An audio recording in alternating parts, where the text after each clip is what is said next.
Hello everyone guys, आज हम discuss करेंगे डिफरेंट टाइप्स ऑफ एरर्स जो हमारे पास डेवलपमेंट में आते हैं नोड जेएस के अंदर। इससे पहले मैं आपको वीडियो स्टार्ट करने से पहले, अगर आपने मेरे चैनल को अभी तक सब्सक्राइब नहीं किया तो मेरे चैनल को सब्सक्राइब कर सकते हैं। मेरे चैनल का नाम है द आमिर्स लैब और इसमें मैं बहुत ज़्यादा वीडियोस डाली है नोड जेएस के ऊपर। अभी मैं आगे डालता रहूंगा। मैं कंप्लीट डिटेल में नोड जेएस को समझाने की कोशिश कर रहा हूँ और ये सारी वीडियोस जो है हिंदी और उर्दू में है। और गाइज मैं काफ़ी डिटेल में जा रहा हूँ ताकि आपको नोट जैसा कॉन्सेप्ट खत्म कभी भी जो है ना डिफिकल्टीज ना आए। और एक चीज़ मैं आपको यह मेंशन करना चाहता हूँ कि अगर आप नोट जेएस के ऊपर कमांड हासिल करते हैं तो इससे आप easily note full stack developers बन सकते हैं। क्योंकि गाइज नोट जेएस डेवलपर्स की बहुत ज़्यादा डिमांड है इस टाइम पे मार्केट में।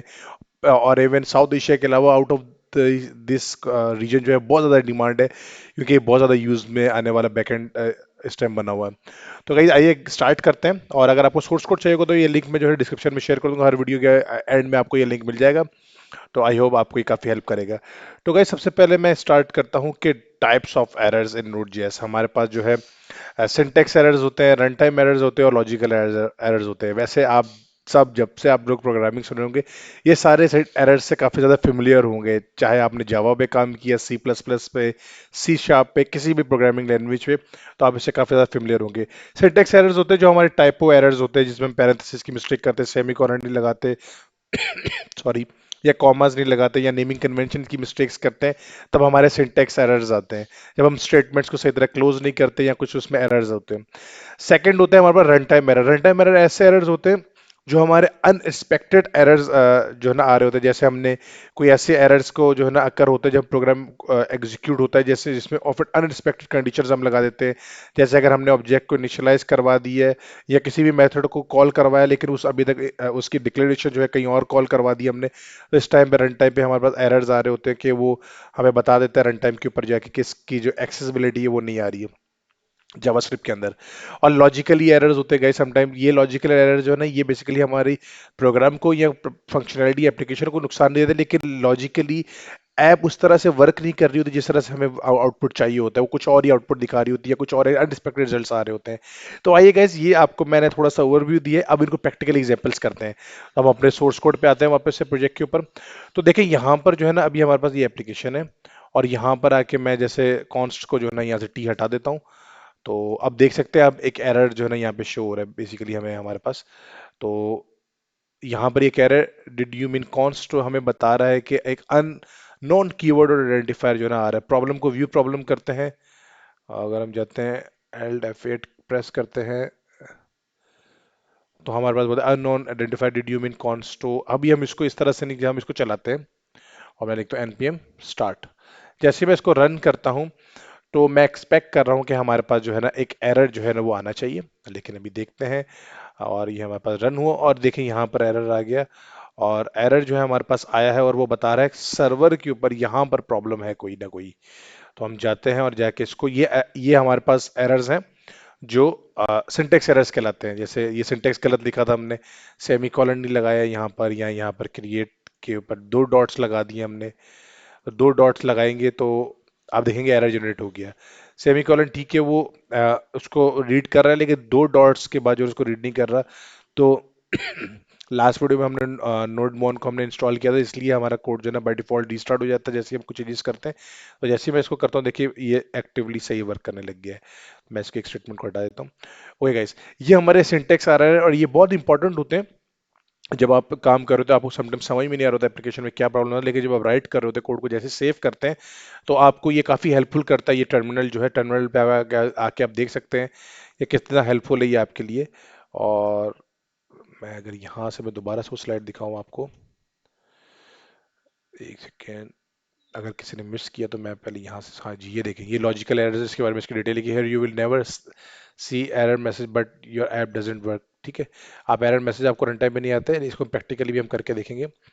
तो ओके, तो हम वापस आते हैं अपने कोड पे। तो गाइज ये अब प्रैक्टिकली जो है ना इसको करके देख सकते हैं। मैं थोड़ा सा इस विंडो को स्मॉल कर देता हूँ। ओके, तो आप देख सकते हैं यहाँ पे सिंटेक्स एरर्स था। मैं इसको जैसे सेव किया और ये उसके बाद ये प्रॉब्लम जो है ना नहीं आ रहा हमें दोबारा से।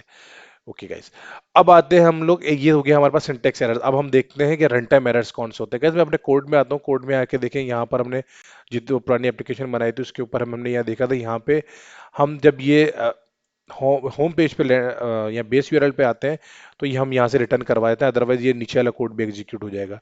गाइस मैं यहाँ पे क्या करता हूँ, मैं ये रिटर्न की स्टेटमेंट हटा देता हूँ। आप अभी हम सेव करवाते हैं, कोड सही वर्क कर रहा है, लेकिन अभी देखने क्या होता है। हम आते हैं, हम लोकल लिखते हैं यहाँ पे, और देखिए मैंने इसको रन किया और एरर आ गया। एरर क्या है कि HTTP हेडर सेंड हेडर्स जो ना, ये जैसे ही ये वाला पार्ट एग्जीक्यूट हुआ, क्योंकि बेस यूआरएल है, उसके बाद ये कंडीशन छोड़ देगा, उसके बाद यहाँ पर आएगा को रिस्पॉन्स डॉट सेट हेडर्स। तो वो हमें क्या कह रहा है कि can not set headers after they are send to the client. तो हमने जैसे इस रिस्पॉन्स को जो है ना एंड कर दिया यहाँ पर, और उसके बाद जो है ना एंड मीन्स कि अब इसमें कोई हम चेंजेस नहीं कर सकते, अब इसको हम सेंड करने के लिए रेडी है या सेंड कर चुके हैं। तो इसमें ये रन टाइम एरर आ रहा है। रन टाइम एरर्स को हम इस तरह से हैंडल करते हैं कि हमने कोई मिस्टेक कर दी ऐसी कि जो हमने अनएक्सपेक्टेड बिहेवियर ऑफ कोड कर दिया, या अनएक्सपेक्टेड ऐसा कोड किया है जो हमें नहीं कॉल करना चाहिए था, और उसका रन टाइम पे वो ब्रेक हो गया है। इन चीज़ों से हमें जो है ना बचना होता है, और ये रन टाइम एरर्स हैं। गाइज लास्ट में आता है हमारे पास, लास्ट जो चीज़ है वो लॉजिकल एरर्स है।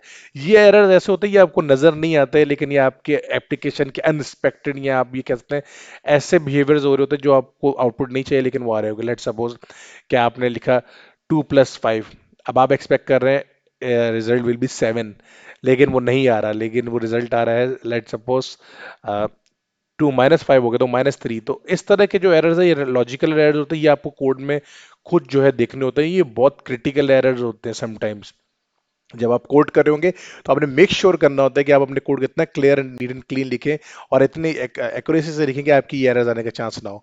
गाइस लेट सपोज मैं यहाँ पे आता हूँ, और यहाँ के मैं सबसे पहले एप्लीकेशन को स्टॉप करो, एक क्लियर स्क्रीन कर लेता हूँ, ताकि आपके सामने सारी चीजें क्लियर हो। गाइस गाइस यहाँ पे हमने लास्ट टाइम देखा था कि इसके अंदर जो है ना हमारे पास बॉडी पार्ट्स के अंदर दो चीजें आती है। मैं एक दफा यहाँ पे आपको कंसोल बॉडी करके दिखा देता हूँ।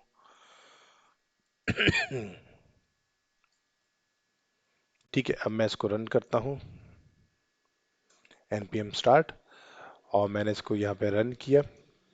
अब रन करते चेक करते हैं। तो ये स्टार्ट हो गया, और यहाँ से ठीक है, ये स्टार्ट हो गया हमारे पास। अब यहाँ आते हैं, यहाँ आके मैं अपना मैसेज लिखता हूँ SSS, ठीक है, और ये रन हुआ। और यहाँ पर ये आउटपुट देखिए, मैसेज ये इस तरह से बॉडी बन रही है हमारे पास।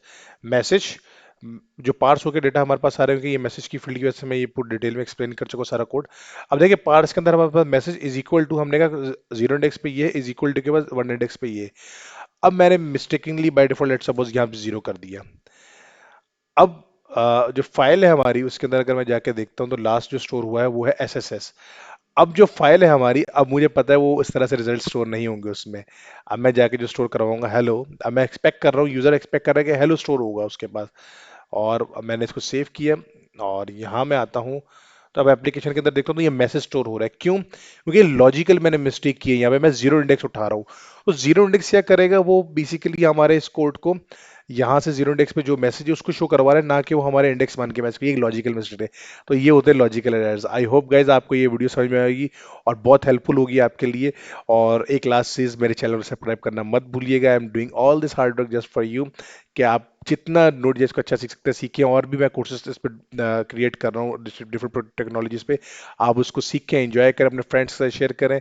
और ये अ, आपने जो है लास्ट में लाइक और कमेंट करना नहीं भूलना। और ये मेरे चैनल का नाम है दी आमिर्स लैब, और आप यहाँ पे आके मजीद जो है लर्निंग कर सकते हैं। Thank you guys.